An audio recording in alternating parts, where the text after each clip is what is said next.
Mayoritas manusia itu hidupnya dengan cara biasanya.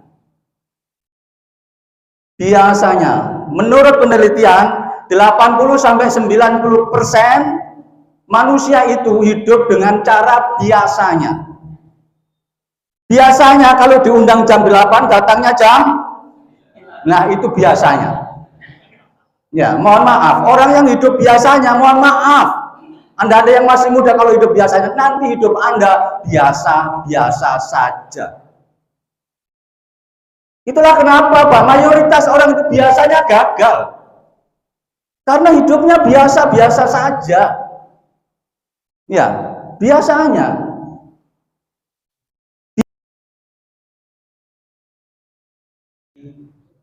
Assalamualaikum warahmatullahi wabarakatuh. Alhamdulillah. Alhamdulillahilladzi ja'ala fis-samaa'i burujan wa ja'ala fiha sirajan wa qamaran munira. Asyhadu an la ilaha illallah wa asyhadu anna Muhammadan 'abduhu wa rasuluh la nabiyya wa la rasula ba'dahu. Amma ba'd. In the name of Allah who has given us His mercy and His love are comfortable until we can get in this golden occasion. Salawat dan salam always be given to our Prophet Muhammad Sallallahu Alaihi Wasallam. Baiklah teman-teman sekalian, saya selaku pembawa acara akan membacakan kegiatan yang akan berjalan pagi hari ini. Pertama pembukaan, kedua sambutan tuan rumah, kemudian akan dilanjutkan dengan materi pertama, kemudian dilanjutkan dengan materi kedua, selanjutnya tanya jawab, yang terakhir penutupan. Baiklah, kita beranjak ke acara yang pertama, yaitu pembukaan. Marilah kita buka acara ini dengan membaca basmalah. Bismillahirrahmanirrahim. Kemudian selanjutnya sambutan tuan rumah yang akan disampaikan oleh Ketua DKM Masjid Al-Mujahidin. Kepada beliau waktu dan tempat kami persilahkan. Bismillahirrahmanirrahim. Assalamualaikum warahmatullahi wabarakatuh. Innal hamdalillah nahmaduhu wa nasta'inuhu wa nastaghfiruh wa na'udzu billahi min shururi anfusina wa min sayyiati a'malina. May yahdihillahu fala mudilla lahu wa man yudlil fala hadiya lahu. Asyhadu an la ilaha illallah wa asyhadu anna Muhammadan abduhu wa rasuluhu la nabiyya ba'da. Amma ba'd. Alhamdulillah, puji dan syukur kita panjatkan kepada Allah SWT yang telah melimpahkan berbagai macam nikmat kepada kita semua, sehingga pada kesempatan pagi yang cerah ini kita dapat bersilaturahim, dapat berkumpul di tempat yang mulia ini dalam rangka belajar, insyaallah menambah khasanah keilmuan kita yang mudah-mudahan menjadi salah satu pemberat timbangan kita di yaumul hisab nanti, dan tentunya ilmu yang kita dapatkan nanti dari para guru-guru kita nanti mudah-mudahan menjadi salah satu bekal di dalam kita menjalani aktivitas kehidupan kita sehari-hari ke depan. Salawat dan salam tidak lupa kita sanjungkan, kita haturkan kepada tujuan kita baginda alam Rasulullah Muhammad sallallahu alaihi wasallam serta keluarga dan para sahabatnya, para tabi'in, tabi'ut tabi'in, dan juga para pengikutnya yang istiqomah hingga akhir zaman. Mudah-mudahan kita semua mendapatkan syafaatul ujmanya di yaumul hisab nanti. Yang saya hormati, yang saya ta'zimi, yang saya banggakan guru kita Ustaz Insinyur Awang Surya MM dari Medland Jensi. Alhamdulillah beliau sudah hadir di tengah-tengah kita. Yang saya hormati, yang saya banggakan guru kita, narasumber kita Satria Sukamto Eskop MKop, yang pada kesempatan hari ini alhamdulillah di tengah kesibukan beliau bisa hadir di tengah-tengah kita, tentunya dengan satu niat dan tujuan, beliau ingin memberikan atau berbagi ilmu yang selama ini beliau pelajari, ya, sehingga hari ini adalah satu hari yang luar biasa buat kita. Kita mendapatkan kesempatan yang langka ini, mendapatkan kesempatan yang bisa jadi di luar sana kita harus mengeluarkan budget yang gak sedikit, tapi di sini insya Allah diberikan gratis hari ini untuk anak-anakku sekalian dan seluruh jamaah sekalian. Izinkan pertama yang ingin kami sampaikan, kami mewakili daripada Ketua DKM Ustadz Usmawan. Ustadz mohon maaf izin nggak bisa hadir di tengah kita ini karena memang hari ini berbarengan ada agenda bela Palestina di Monas Jakarta, sehingga dari DKM ada perwakilan, ya salah satunya Ketua DKM berangkat, dan yang hadir di sini adalah sebagai representasi daripada perwakilan DKM. Alhamdulillah ada pengurus DKM, ada ketua musola, kemudian salam juga dari Pak RW kita, dari Pak RW kami Pak Ustadz, ada Ustadz Tugi yang Qadarullah hari ini beliau itu agendanya jadwalnya adalah nengokin putrinya yang di pesantren di daerah Sukabumi, karena jadwalnya kalau nggak salah sebulan itu cuma 1 atau 2 kali gitu, sehingga kalau nggak dimanfaatkan mungkin nanti ketemunya bulan depan lagi. Jadi kasihan, jadi mohon izin tidak bisa hadir, namun beliau titip salam pada Ustadz dan juga para narasumber, para jamaah sekalian, para anak-anakku sekalian, adik-adikku sekalian yang pada kesempatan pagi hari ini ya menjadi hamba-hamba Allah yang terpilih untuk mendapatkan ilmu yang kemungkinan besar tidak didapatkan teman-teman kita yang lain di luar sana. Mudah-mudahan agenda yang dicanangkan oleh DKM kita, wabil khusus di tim remaja ya, yang dengan luar biasanya mereka mengadakan atau memberikan motivasi-motivasi untuk kita semua menjadi ladang amal ibadah tentu yang kita harapkan buat mereka dan buat anak-anakku sekalian menjadi semakin bersemangat di dalam menuntut ilmu, di dalam mempraktekkan atau mengamalkan ilmu agama yang sudah dipelajari dan sudah kita dapatkan.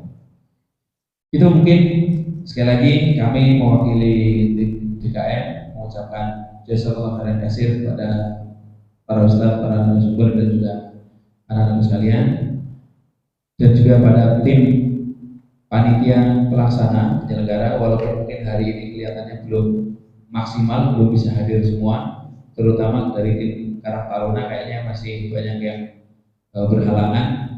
Saya sendiri dari warga kami di RT 03 itu ketika saya share berapa kali itu belum ada yang daftar, saya sounding ketemu anak-anaknya, langsung saya tanya, ternyata mereka ada agenda dari sekolah. Ada beberapa yang kategori remaja yang harusnya mereka tergabung di tim remaja masjid, itu ada yang memang ada agenda sekolahnya, mungkin sudah teragendakan terlebih dahulu ya. Tapi insya Allah sekali lagi kalian yang hadir adalah hamba-hamba Allah ya, yang terpilih. Gak usah berkecil hati, bersemangat ya untuk mengambil meraih ilmu yang akan disampaikan oleh para guru kita. Terima kasih. Wabillahi taufiq. Assalamualaikum warahmatullahi wabarakatuh. Terima kasih banyak kepada Pak Muslim yang telah menyampaikan sambutannya.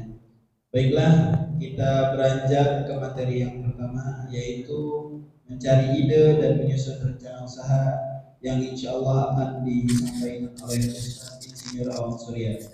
Kepada beliau, waktu dan tempat kami persilakan.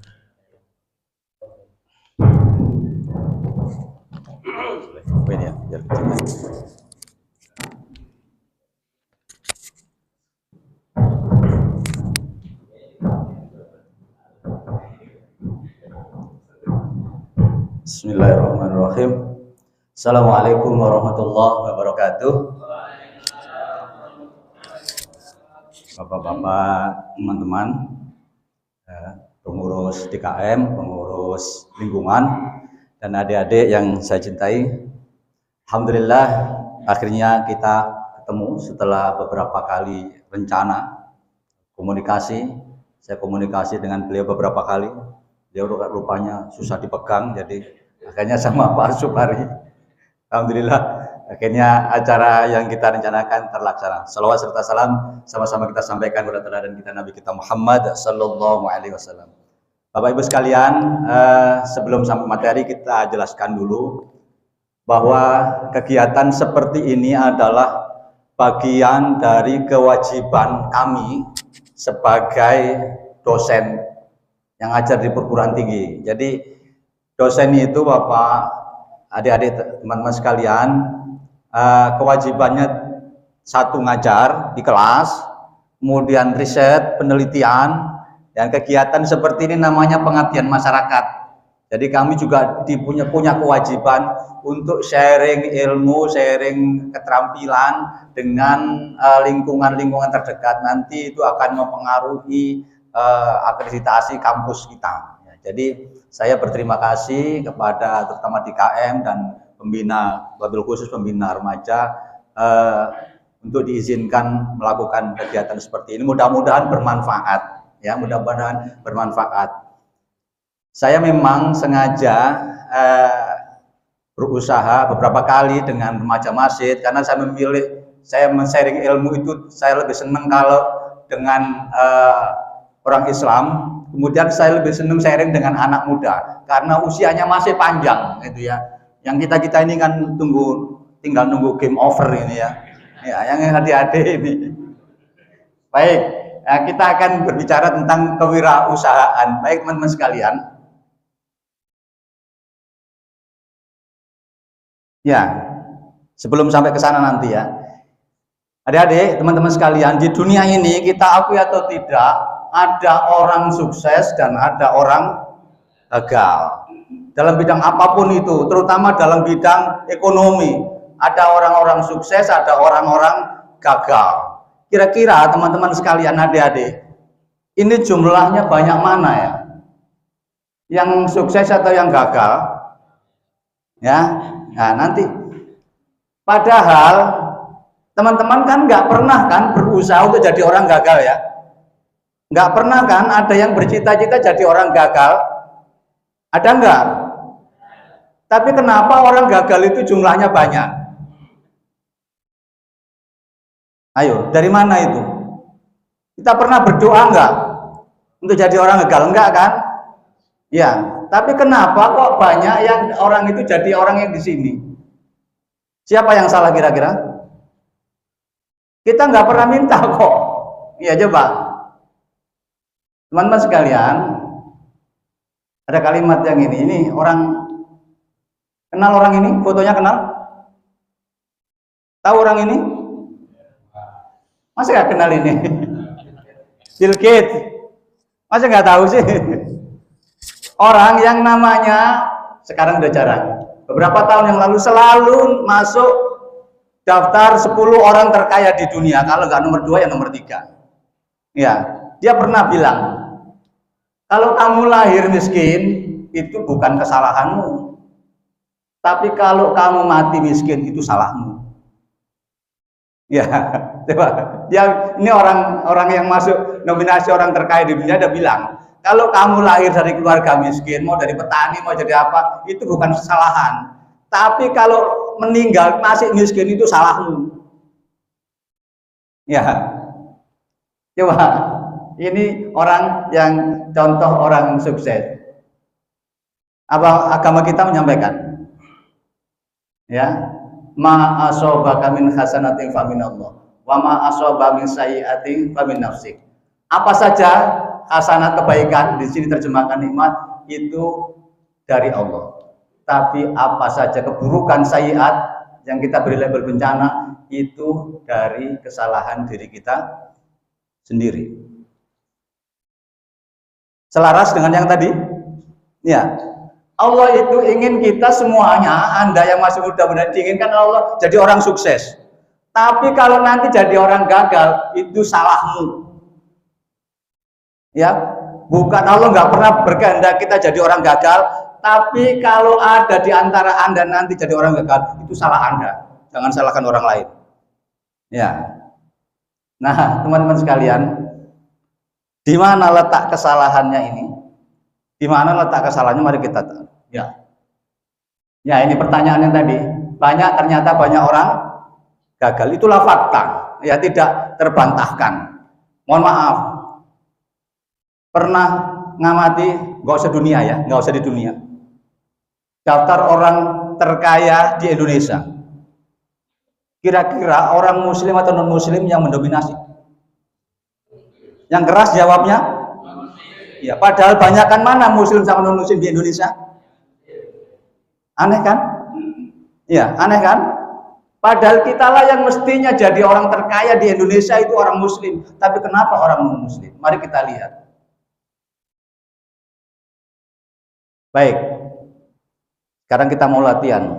Anda mau bakat jadi orang sukses atau tidak? Ya, mau kita latihan dulu ya. Ya. Tolong letakkan alat tulisnya.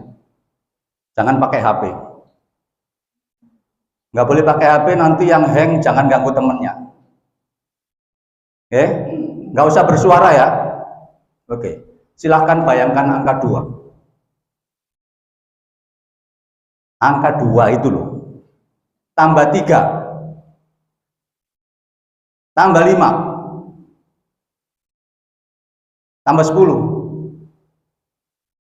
Kurang 2. Kurang 5. Jangan bersuara. Tambah 4. Tambah 8. Kurang 5. Kurang 2. Kurang 7. Tambah 4. Sudah ada yang hang? Tambah 2. Tambah 9. Kurang 1. Tambah 0. Tambah 2. Tambah 3. Tambah 2. Selesai. Pertanyaan saya, berapa banyaknya angka 2 dalam soal tadi? Kok ketawa? Wong ditanya kok ketawa. Kenapa kok ketawa? Kenapa? Loh, saya kenapa? Saya tanya, kalau ditanya gurunya terjawab gitu kenapa? Hah? Kenapa, Mbak? Kenapa tertawa, Mbak? Anda hitung kan? Ya, siapa yang nyuruh hitung? Ya. Kan tadi saya bilang bayangkan angka 2, ya. Kenapa Anda hitung? Ya. Inilah persoalan terbesar dalam hidup kita itu. Yang kita tidak sadari. Ya. Mayoritas manusia itu hidupnya dengan cara biasanya. Biasanya, menurut penelitian 80-90% manusia itu hidup dengan cara biasanya. Biasanya kalau diundang jam 8 datangnya jam, nah itu biasanya. Ya, mohon maaf, orang yang hidup biasanya, mohon maaf. Anda ada yang masih muda, kalau hidup biasanya, nanti hidup Anda biasa-biasa saja. Itulah kenapa, Pak, mayoritas orang itu biasanya gagal. Karena hidupnya biasa-biasa saja. Ya, biasanya. Biasanya orang itu kalau nyari nafkah yang dianggap bekerja itu berangkat pagi, pulang malam pakai seragam. Di luar itu tidak dianggap bekerja, betul? Tanyakan pada orang-orang itu. Saya ini mohon maaf. Saya dulu pernah ditunjuk jadi agen sari roti pertama di kawasan Cibubur dan Cilengsi. Karena kawan saya adalah seorang manajemen di sari roti saat itu ya. Nyari karyawan yang suruh goes itu susahnya setengah mati. Padahal saya tengah mati, sebulan saja mereka itu kerjanya kan biasa jam 6 sampai jam setengah 9 pulang, habis itu sore ba'da asar setelah sampai maghrib, kira-kira 5 jam sampai 6 jam. Itu UMR sudah lewat, tapi jarang yang mau. Jarang yang mau. Sampai ada anak yatim binaan saya itu, ibunya saya panggil. Bu, anaknya kan sudah usia SMA. Kenapa, Pak? Ini dong, suruh goes sari roti ini daripada nganggur di rumah. Besoknya ibunya datang, nggak mau Pak, maunya kerja. Emang ini bukan kerja. Bayangkan itu. Itu tidak disebut bekerja. Ya. Karena mikirnya biasanya yang disebut bekerja itu berangkat pagi pulang malam pakai seragam, itu loh bekerja. Ya, makanya dulu ibu-ibu itu kalau nyari menantu ada ibu ya, atau nyari suami syaratnya punya pekerjaan tetap. Betul kan? Ya bapak-bapak dulu gitu. Saya bilang kalau sama itu, yang penting itu bukan pekerjaan tetap bekerja. Iya kan? Ngapain kerja kok tetap terus itu? Gajinya tetap terus. Apa enaknya itu? Iya kan? Tetap bekerja, ganti-ganti yang bayar. Besok bayar 1 juta, besok lagi 100 juta, kan enak itu. Ya, mau jadi kalian bisa begitu? Nggak ada ceritanya begitu. Teman-teman sekalian, siapa yang pernah tahu gambar ini? Belum ada yang tahu sama sekali? Kebangetan banget ini. Ini gambar sangat populer. Ya, berarti Anda memang nggak pernah mau mikir jadi pengusaha kalau nggak pernah lihat ini. Ini namanya cash flow kuadran. Apa? Cash flow kuadran. Ya, ini saya menemukan itu Robert Kiyosaki. Manusia itu dibagi menjadi 4 jenis. E, employee, karyawan. S, employed, orang yang bekerja pada dirinya sendiri. B, business owner, pengusaha. I, investor. Dari 4 ini arus ini menunjukkan jumlah ini penguasaan aset dan kemampuan menguasai ekonomi. Bahasa kasarnya, urutan pendapatannya. Dari 4 jenis manusia ini, karyawan, orang yang bekerja sendiri, atau business owner dan investor, mana yang pendapatannya paling kecil? Yang mana? Ini. Ya, tapi mana yang paling disukai banyak orang? Aneh kan ya? Ini paling bayarannya kecil, tapi paling banyak disukai orang. Itulah kenapa orang Islam itu banyak yang miskin. Wong ini sudah pendapatannya kecil, direbut banyak orang. Aneh itu. Iya, aneh. Tadi kita ngobrol teman-teman sekalian ya. Memang salah satu dulu orang tua kita itu kalau sudah sekolah, kuliah, habis itu nyari pekerjaan, iya kan? Itu sudah ketinggalan zaman. Ya, sudah ketinggalan zaman. Anak saya mulai SMP saja. Itu kan kalau jalan-jalan saya tunjukin. Orang itu keren ya anak ya. Nabi, itu yang kerja di hotel itu kerennya pakai seragam. Iya, keren, ganteng ya, iya. Yang punya di mana nak? Saya bilang gitu. Yang punya di rumah, Bi. Enak mana yang nunggu di situ sama yang di rumah? Ya enak yang punya, Bi. Jangan jadi orang kayak begitu. Ya. Keren, ganteng, tapi pagi sampai sore ada di situ. Sementara yang punya hotel jalan-jalan. Ya. Maka yang masih muda jangan mikir dari sini, ya. Kalaupun Anda mikir di sini jangan lama-lama. Ya ini cari pengalaman. Yang kedua apa? Self-employed. Orang yang bekerja pada dirinya sendiri. Orang yang bekerja pada dirinya sendiri itu apa? Seniman. Nggak disuruh siapa-siapa dia. Ya kan? Bekerja dibayar kalau dijual lakunya apa lukisannya dijual laku ya. Terapis. Ya, kalau ada order baru dibayar. Ya. Dokter. Ya, kalau ada pasien dibayar. Ini nomor 2. Ya. Tapi biasanya ini kalau sudah membesar nggak bisa dikerjakan sendiri, langsung naik ke sini dia. Jadi pemilik bisnis karena sudah mempekerjakan orang. Ya, di sini. Tapi yang paling besar itu di sini investor. Dia tidak ngapa-ngapain, duitnya bekerja untuk dia. Tapi ini biasanya urutannya di sini ini tidak akan pernah bisa jadi investor yang baik kalau dia tidak pernah punya bisnis, tidak pernah jadi pengusaha. Ya, maka teman-teman, Anda boleh, saya mahasiswa juga begitu, Anda boleh punya cita-cita jadi karyawan, tapi jangan pernah pensiun jadi karyawan, rugi, nyesel nanti. kenapa saya sampai tua begini? Ya, minimal Anda bekerja di sini, nanti lama-lama jadi sini. Ya, teman-teman sekalian, mari kita perhatikan ayat-ayat Al-Quran. Perintah sholat itu biasanya belakangnya aqimis sholah wa ita'u zakat. Ya, lakukan, tegakkan sholat, dan perintahnya bayar zakat. Bukan terima zakat kan? Iya, bukan terima zakat kan?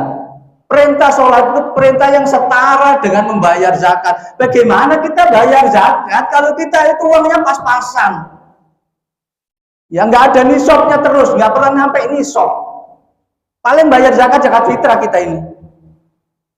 Ya, maka sebenarnya ayat ini memerintah kepada orang Islam itu untuk menjadi orang yang mampu sehingga bisa membayar zakat. Teman-teman sekalian, orang mukmin yang lebih baik, orang mukmin yang kuat itu lebih baik dan lebih dicintai oleh Allah daripada orang-orang mukmin yang lemah. Karena kalau orang mukmin itu kuat, dia akan bisa menyelesaikan banyak masalah masyarakat. Ya, banyak masalah akan bisa diselesaikan dengan seorang diri, tidak bergantung pada orang lain. Teman-teman sekalian, pernah dengar masjid Namira tulisannya di kampung saya, kapasitasnya ini ribuan. Kalau Ramadan yang itikaf di sini minimal 2000 bahkan 2500, termasuk orang dari Jabotabek yang mayoritas itu.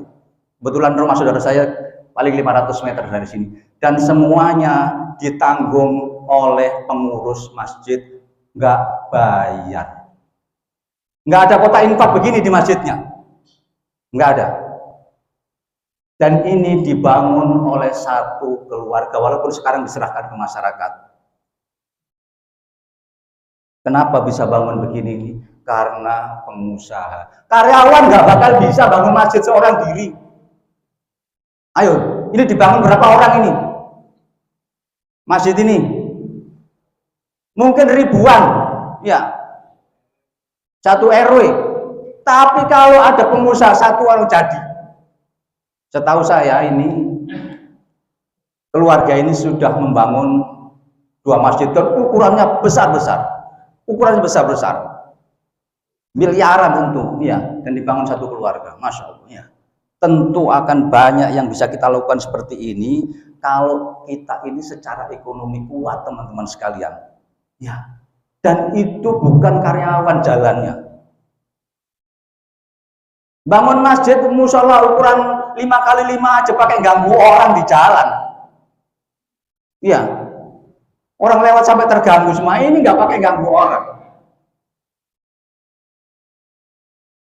Ya. Di perumahan saya alhamdulillah masjidnya baru dibangun. Saya sebenarnya menunda itu, saya nggak mau untuk masjid yang besar-besar. Alhamdulillah dibangun. Kemarin Pak Supari sudah tahu, ya. Bentuknya bulat, kapasitasnya mungkin 500 orang lebih, dibangun dalam waktu mulai peletakan baut pertama sampai seperti ini kurang lebih 80% itu 1,5 tahun. Ya, kenapa bisa cepet-cepet? Kita pun hampir nggak percaya. Ya karena sebagian jamaah kami itu pengusaha. Yang satu orang nyumbangnya pertama aja kalau ngasih 100 juta. Ya. Karyawan paling 50.000 aja inget sebulan, inget terus. Kemarin udah nyumbang 50.000, inget terus itu. Iya. Sudah jadi begini, sudah jadi.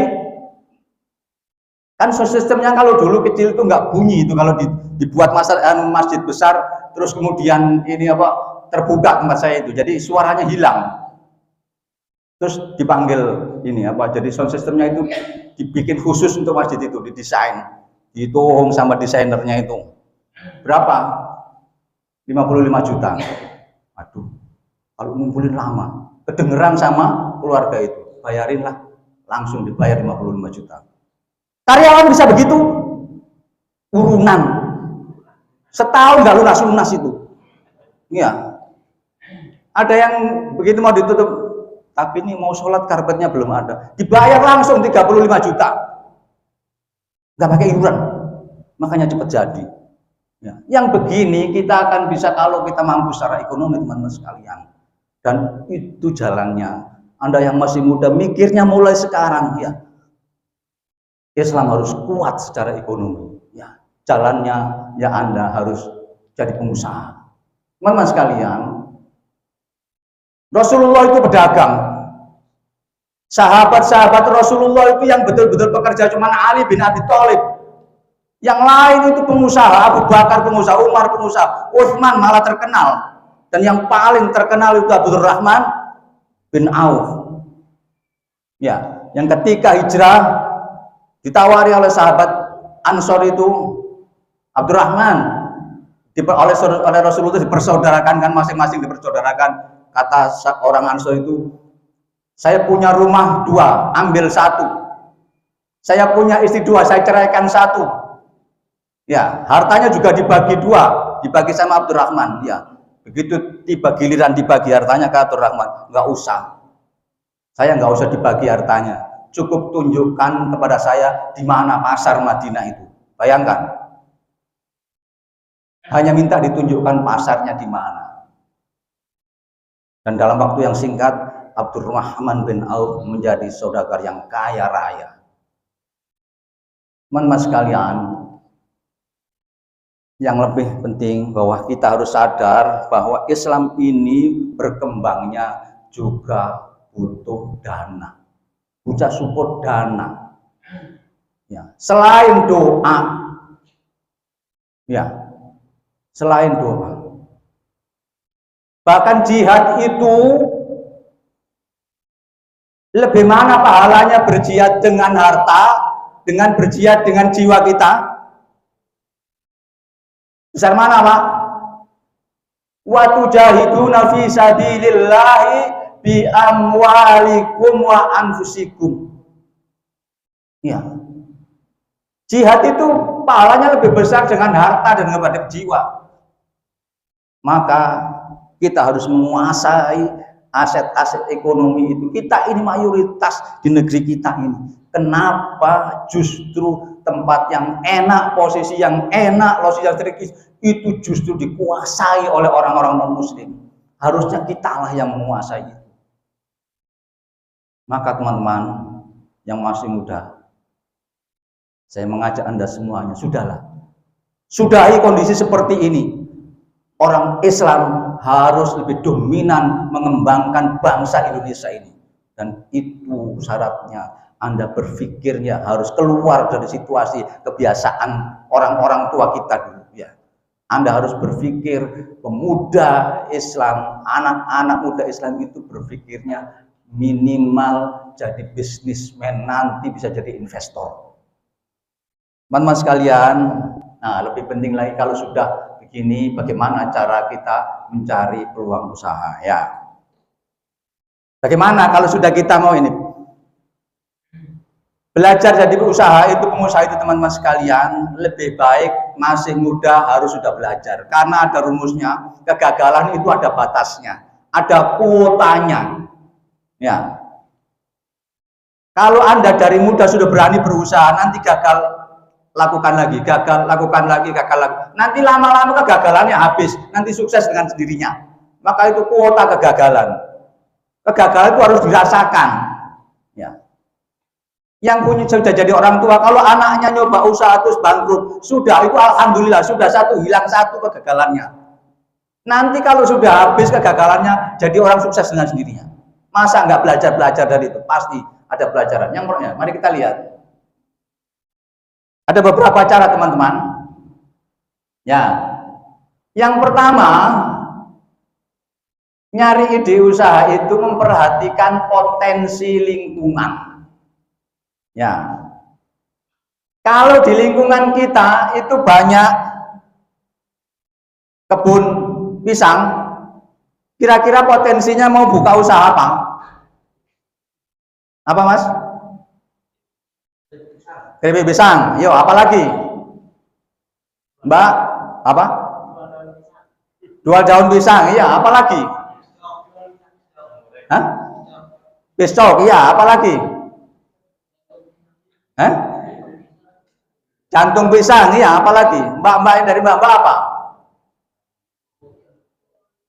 Hah? Bolu pisang, iya, apalagi? Ini kok makanan semua ya? Iya, saya punya kakak kelas, ya, dia pengusaha kerajinan dan jualnya ekspor. Itu bikin kerajinan dari pelepah pisang, coba bayang, kebayang nggak? Ya, tas atau apa namanya, furniture itu tempat duduknya itu dari itu dipilin-pilin gitu, dan memang unik. Saya juga nggak kebayang. Dulu beberapa tahun yang lalu saya pulang, saya nengok diekspor ke Korea dan Jepang. Ya, kebayang nggak begitu itu? Kalau Anda nggak terjun ke situ nggak kebayang. Ya, kalau Anda itu karyawan nggak kebayang kayak begini. Kalau di lingkungan Anda itu banyak apa pohon bambu, kira-kira apa usaha yang bisa dilakukan? Apa Mas? Jangan yang ke belakang, saya nunjuk Anda mana yang ke belakang. Apa coba? Hah? Bangku, ya furniture. Apalagi? Tusuk sate itu kan dari bambu. Apalagi? Apa Mbak? Apa coba? Masa nggak punya ide? Kan makanya ya, harus dilatih begini ini. Nggak usah takut salah. Karena kalau Anda mengupakan aja takut salah, ya nanti nggak keluar ide. Apa coba? Ini namanya brainstorming. Ya, apa Mbak? Jangan nengok ke belakang, saya nanya Anda kok. Apa coba? Apa? Kipasnya sate loh, ya kan? Ada ya kan? Ya, itulah salah satunya. Kalau Anda tinggal di lingkungan pertanian, tanahnya subur begini, sawah, apa ide usaha yang muncul dari Anda? Memperhatikan potensi lingkungan. Apa coba? Ini sawah, bukan sayur, nggak bisa ditanam di sini. Ini beda, itu kebun, sawah. Sawah itu menghasilkan padi. Ya, jualan apa? Atau bikin apa? Hah? Apa? Apa yang kenceng? Jual lontong. Ya, apalagi? Ya, Anda pasti nggak kebayang. Sekarang banyak anak muda sewa sawah.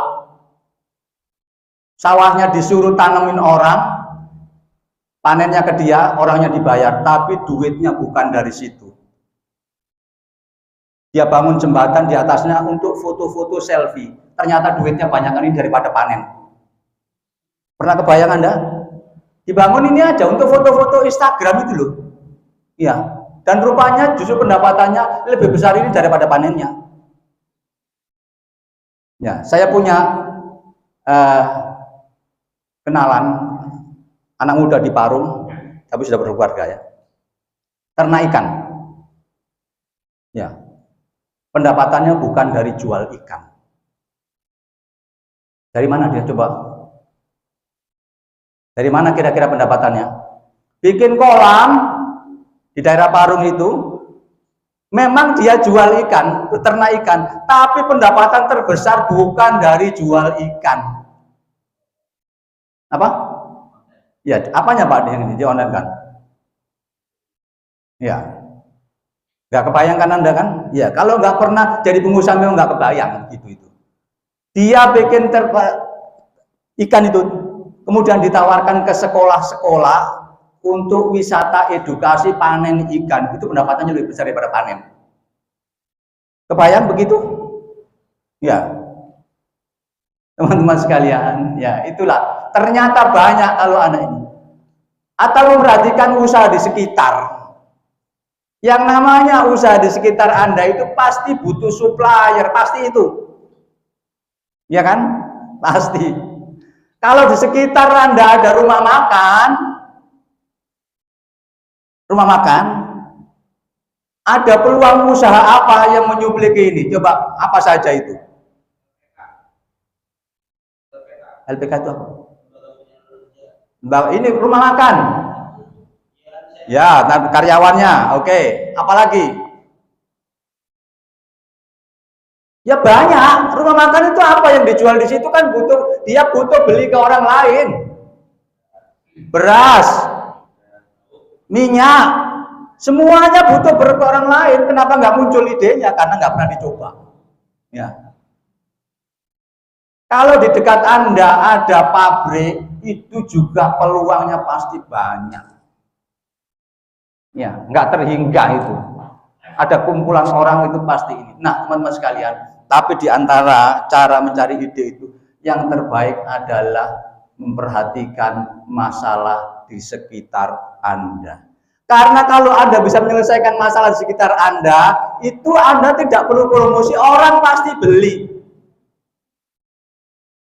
Di Indonesia ini masalahnya adalah kemacetan. Tapi semua orang hanya mengeluh saja, tapi ada orang yang kaya gara-gara kemacetan ini. Contohnya siapa?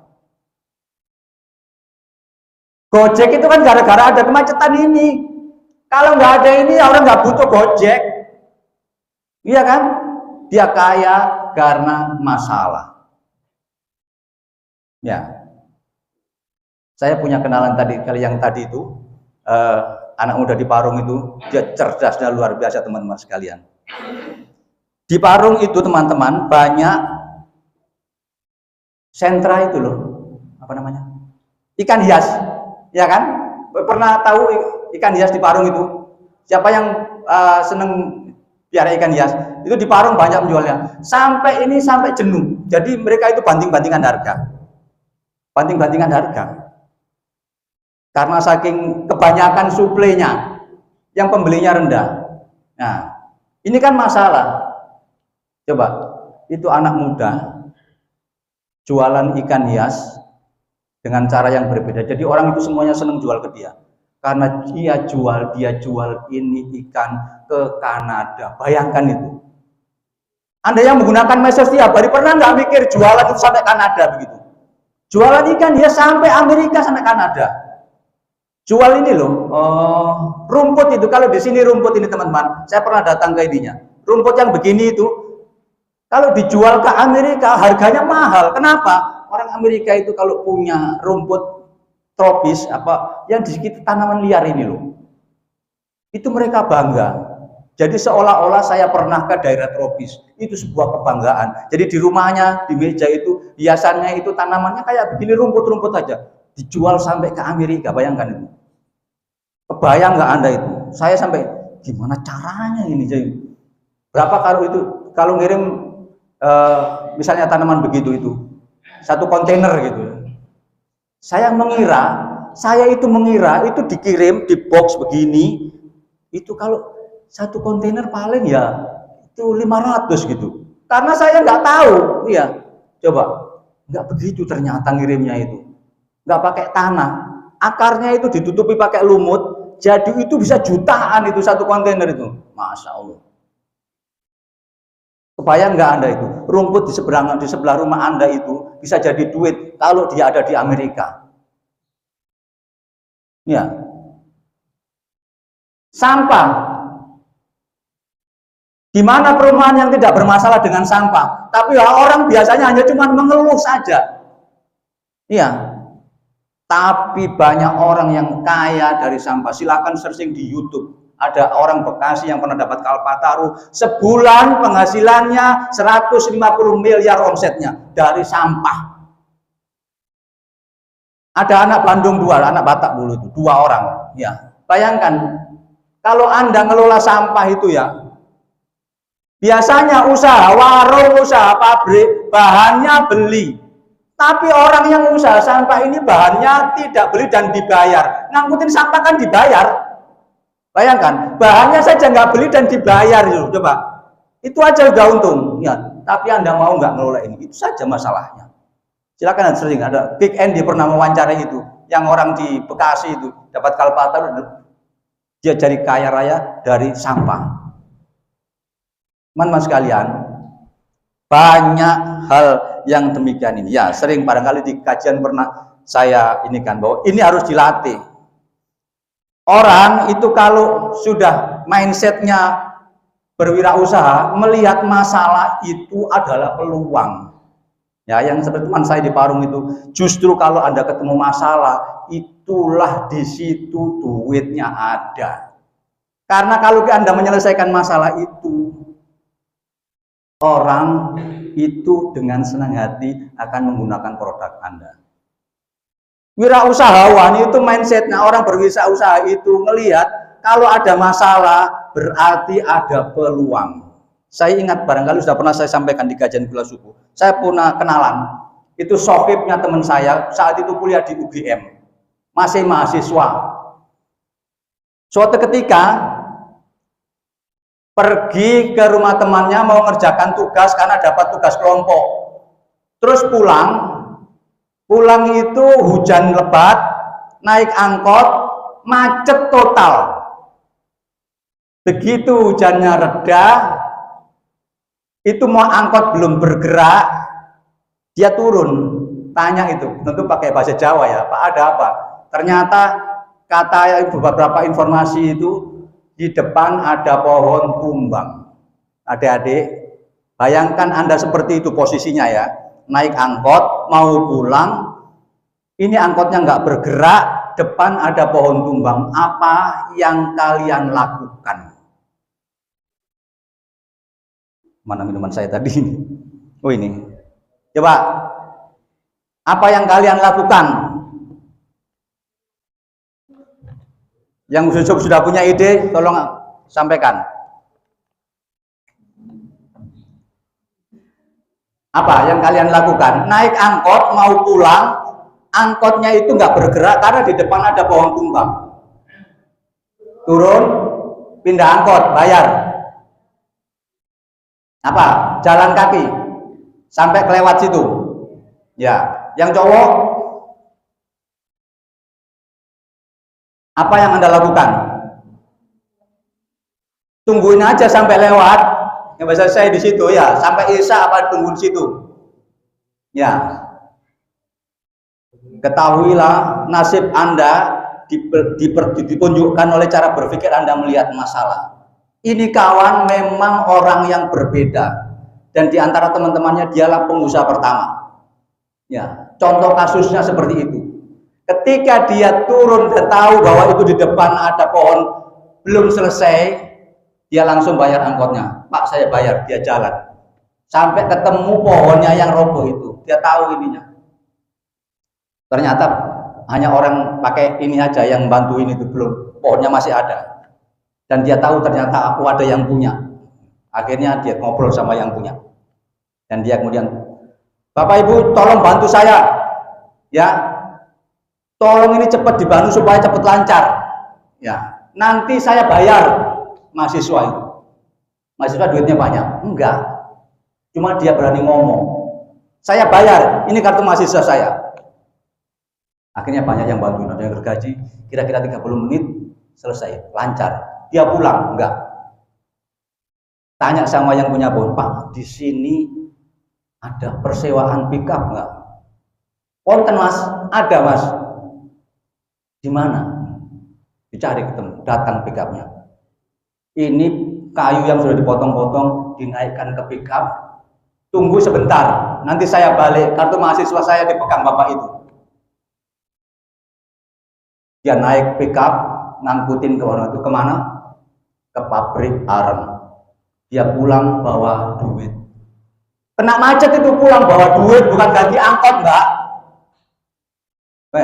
Kena macet pulang bawa duit. Kebayang nggak Anda begitu?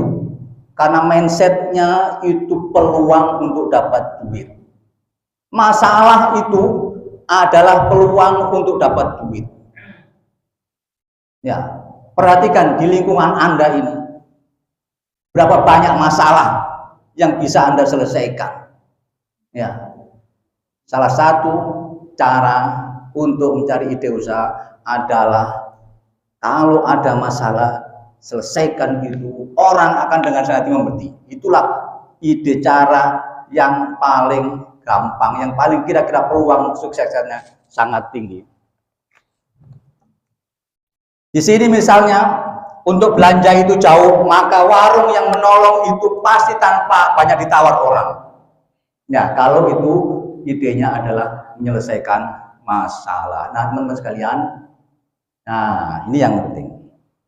Sekarang misalnya kalau saya sudah punya ide bagaimana cara ini kira-kira usaha ini bagus atau tidak, ya. Ada 5 hal yang perlu kita analisis, ya. Ini ilmunya yang penting. Misalnya mau buka warung sembako, misalnya ini contoh. Misalnya remaja masjid mau buka warung sembako di sini. Yang pertama dilihat dulu persaingan industri yang sejenis, maksudnya yang sudah ada. Ya. Di sini kakaknya berapa? Misalnya taruhlah 1000. Warung yang sudah ada itu jumlahnya berapa? Ya.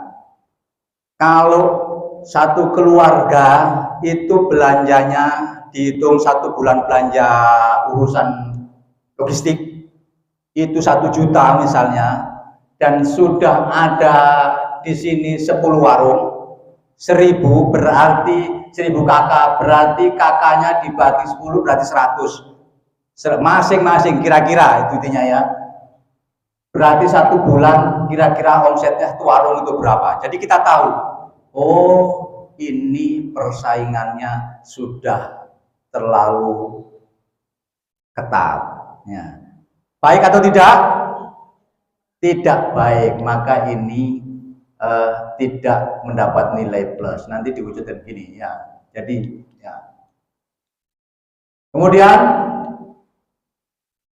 ini dilihat dulu pendatang baru.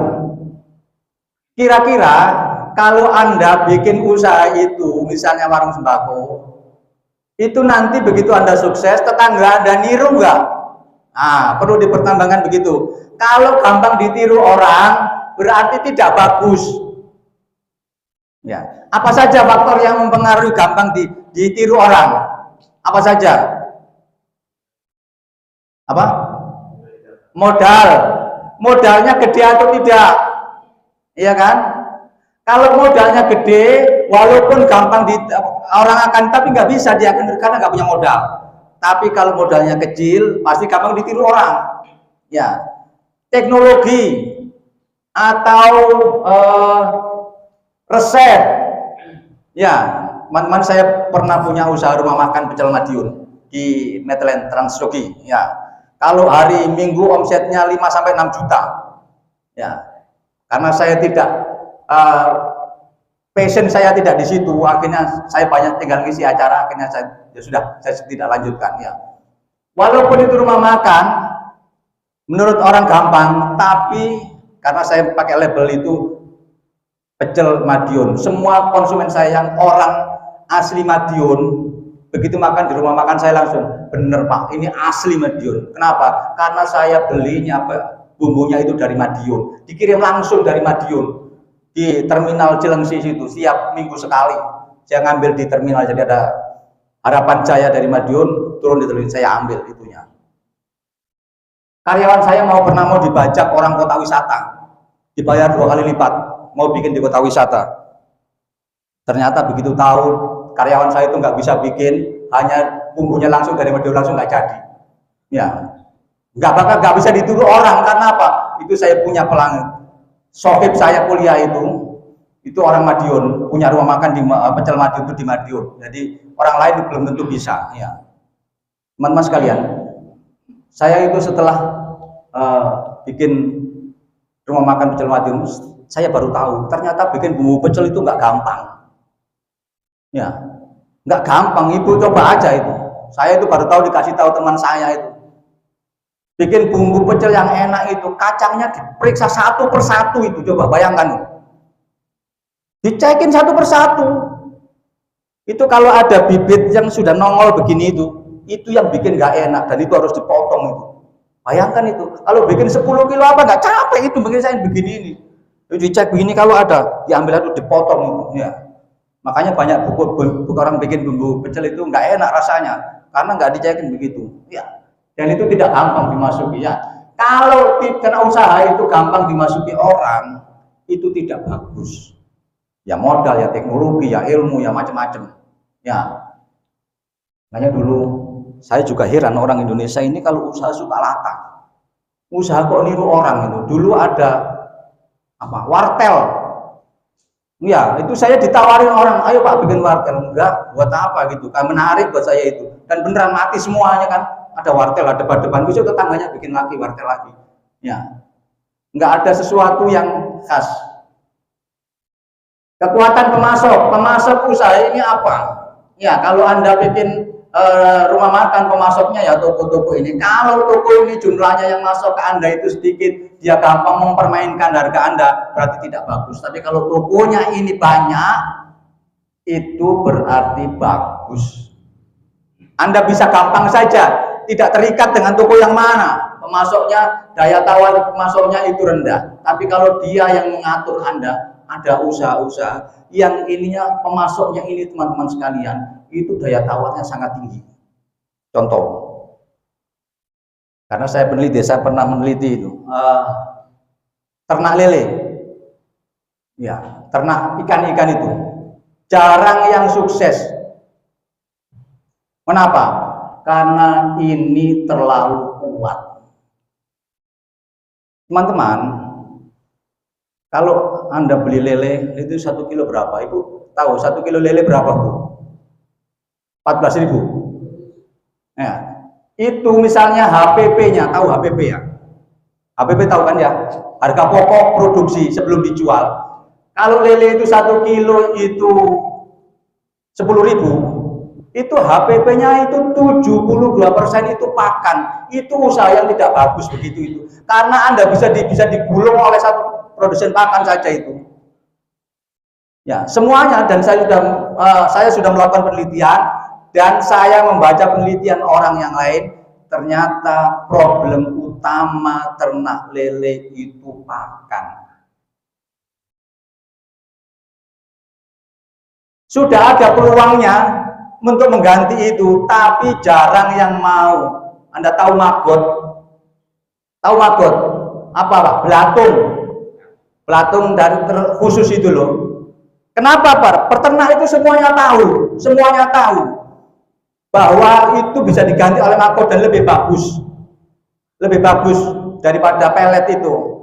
Tapi peternak itu tidak punya waktu untuk ngerjain maggot. Kawan saya itu yang pengurus Masjid As-Salam itu ada yang dulu pernah nyoba, nggak kepegang. Bahkan dia itu sudah ngajari banyak orang untuk bikin maggot, tapi nggak ada yang mau. Kenapa kira-kira? Bukan bau, jijik. Ya, padahal itu duit itu, kata teman saya itu. Siapa yang mau bikin maggot tak ajari, nanti yang saya yang beli. Berapapun Anda bikin itu saya beli, nggak ada yang mau. Ya, padahal itu usaha gampang dan itulah pakannya kan dari sampah. Ini sampah lingkungan bisa dikumpulkan. Ya, kemudian dibikin untuk pakan maggot. Selesai lingkungan, sampah organiknya tidak jadi masalah. Dapat duit, tapi siapa yang mengerjakan itu? Itu aja, ya. Tanya kawan saya, kami pernah mengadakan pengabdian masyarakat di Desa Mampir kalau tidak salah itu. Ibu-ibu diajarin juga nggak ada yang mau melanjutkan itu. Ya, jijiknya itu, ya. Padahal itu duit. Ya. Pembeli. Kalau pembelinya itu banyak, ada usaha-usaha tertentu yang pembelinya itu terbatas dan dia bisa punya daya tawar yang tinggi, itu tidak bagus. Ya. Kemudian substitusi. Kalau produknya itu ada penggantinya, substitusikan tahuan, ada pilihan lain. Misalnya jualan nasi goreng, usaha nasi goreng. Substitusinya apa ya? Semua makanan itu nasi goreng atau bubur ayam. Ya semua ini pengganti makanan untuk bisa sarapan itu substitusinya. Karena orang nggak ini nggak harus sarapan pakai bubur ayam ya, kecuali yang betul-betul lahir di sini ya. Kalau lahir di sini bisa aja gitu ya. Saya soalnya pernah, saya itu temannya anak saya itu kuliah di Jogja. Itu ditanya anak saya, enak nggak kuliah di Jogja? Nggak enak. Nggak enak apa? Susah nyari sarapan. Saya kan yang bener aja deh, itu di Jogja kan kota ini, kota besar, kota pendidikan. Tanya itu teman, masa di Jogja susah nyari sarapan? Apa jawabnya? Di sini nggak ada jual bubur ayam. Ya mesti aja gitu. Kalau sarapannya bubur ayam ya nggak ada di Jogja. Ya sarapan gudegnya banyak gitu. Jadi, nah itu substitusi. Kalau ini substitusinya banyak, itu tidak menguntungkan. Tapi ada produk yang tidak tergantikan. Nah, teman-teman sekalian, nah paling gampang nanti setelah ketemu idenya itu diturunkan begini ini. Persaingan industri yang sejenis, saingannya banyak enggak? Kalau banyak tidak bagus, di sini dicontreng. Kekuatan pemasoknya, dia pemasok itu bisa ngatur kita enggak? Kalau tidak berarti bagus ini. Kalau tidak bagus berarti di sini dicontreng. Pendatang barunya artinya gampang enggak orang niru. Kalau orang gampang niru berarti tidak bagus, di sini dicontreng. Kalau ternyata orang tidak gampang niru, modalnya besar, teknologinya ruwet, nah atau resepnya itu susah ditiru orang, berarti bagus di sini. Ya, tergantung hasil analisis kita. Semua ini. Kalau 5 ini dari 5 ini, kalau 3-nya plus itu berarti bagus. Kalau Anda ketemu sejenis usaha yang 5-5-nya itu plus, itu merem sudah bagus. Tapi jarang, itu namanya usaha bintang 5. Tidak gampang dimasuki orang, kekuatan pemasoknya rendah, terus persaingannya rendah, pembelinya itu bergantung pada kita, tidak ada substitusinya, semuanya positif, itu merem saja pasti jalan. Ya, biasanya begitu, itu berawalnya dari masalah. Karena itu jadi masalah kan belum ada yang menyelesaikan, dan Anda menumpukannya pakai cara khusus sehingga orang tidak gampang, seperti Gojek menemukan itu. Memang bisa ditiru tapi tidak gampang. Nah, teman-teman sekalian, sekarang ini yang agak ruwet ya. Setelah Anda punya ide, itu harus diturunkan dalam bentuk rencana usaha. Ini nanti kita ambil contoh. Ya. Nah, nanti Anda yang remaja ini dibagi 2 kelompok. Anda harus bikin rencana usaha, nanti 2 minggu lagi dipresentasikan. Ya. Cari idenya seperti itu tadi, kemudian bikin rencananya seperti ini. Ya, saya bacakan ini contohnya, tapi tidak harus ini ya. Tadi formatnya nanti dikasih. Ya, Anda belajar. Ini untuk siapa? Ya, untuk Anda dan untuk orang yang membaca. Kalau dia tertarik, pasti dia akan ngasih modal. Ya, jadi bikin sebaik mungkin. Nah, contohnya seperti ini. Ada deskripsinya, ringkasan usahanya ya. Usaha apa? Ini usaha keripik pisang manis gurih, bergerak dalam pengolahan makanan ringan, berbahan bakar berdasarkan pisang kepok lokal ya. Karena ini di Malang contohnya, yang di situ banyak pisang kepok. Nah, usaha ini dimulai dengan modalnya berapa? 500. Ini ringkasannya. Ringkasan itu dibuat setelah yang bawah-bawah ini dibuat ya. Deskripsi produknya itu, namanya produk ini, ciri khasnya begini, kenapa begini. Nah, yang lebih penting ini analisis pasarnya. Seperti tadi itu ya, potensi pasarnya ya, perhatikan ya. Konsumsi makanan ringan di Indonesia terus meningkat. Yang begini Anda harus nyari data, terutama di kalangan anak muda dan bekerja. Berdasarkan data dari survei UMKM di pangan lokal, permintaan camilan berbasis pisang meningkat 10-15%. Ini harus melihat data. Ya, seperti di sini itu jumlah rumah berapa, ya, belanja rata-rata satu rumah berapa, sudah ada berapa toko, itu pasti harus melihat data. Ya. nggak bisa ngarang-ngarang, ya. Permintaan camilan meningkat 10-15%. Ini pasti bisa dilihat di Google. Di Kota Malang sekitarnya terdapat lebih dari 100.000 konsumen potensial. Siapa itu? Ya, konsumennya jelas. Pelajar, mahasiswa, pegawai, dan wisatawan yang gemar membeli camilan. Ya. Konsumennya yang mau beli 100. Ya, 100.000. Dengan asumsi, ada asumsinya.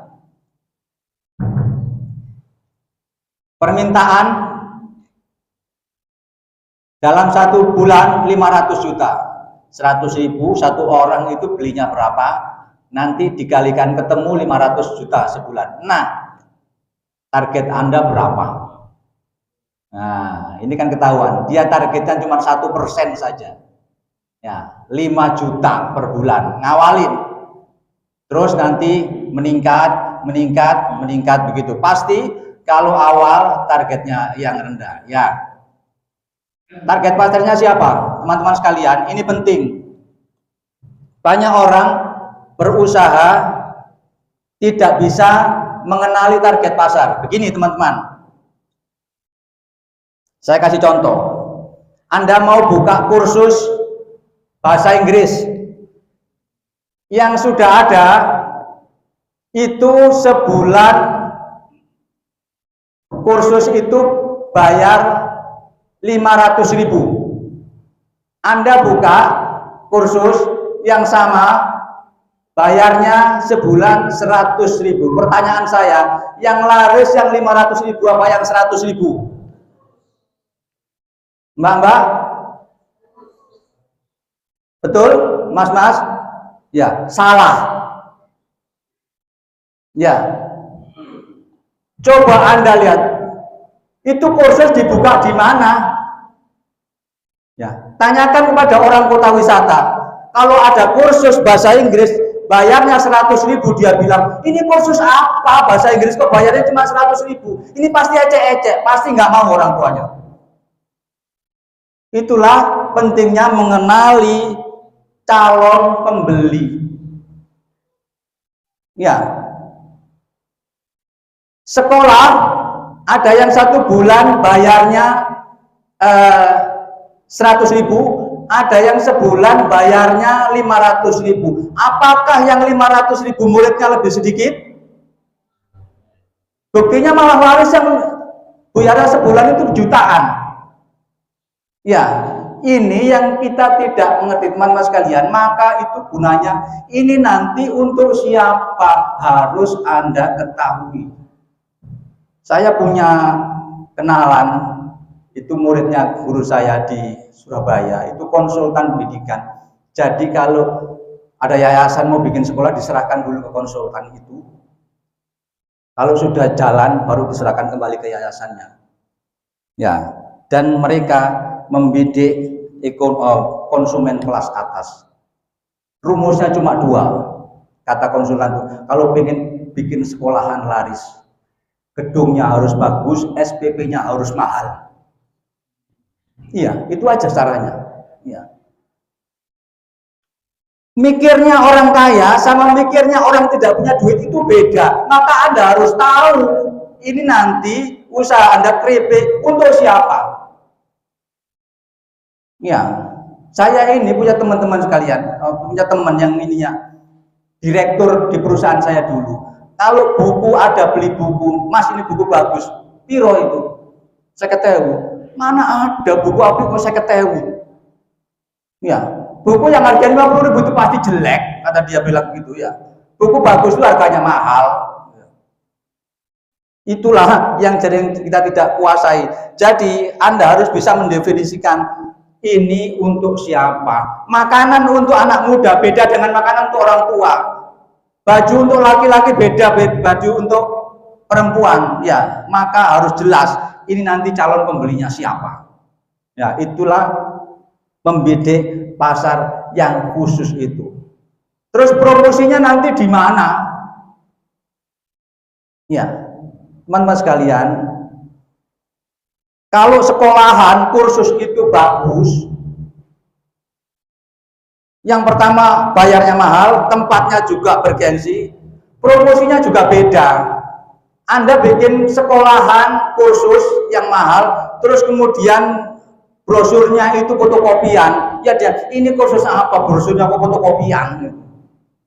Ya, maka jangan Anda tidak tahu ini nanti untuk siapa. Ya, nanti ini akan saya share. Ya, nanti Anda harus bikin seperti ini. Target pasarnya, segmennya siapa?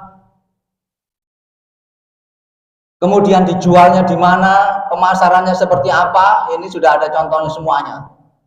Pesaing Anda siapa, harus Anda tahu, lawannya siapa.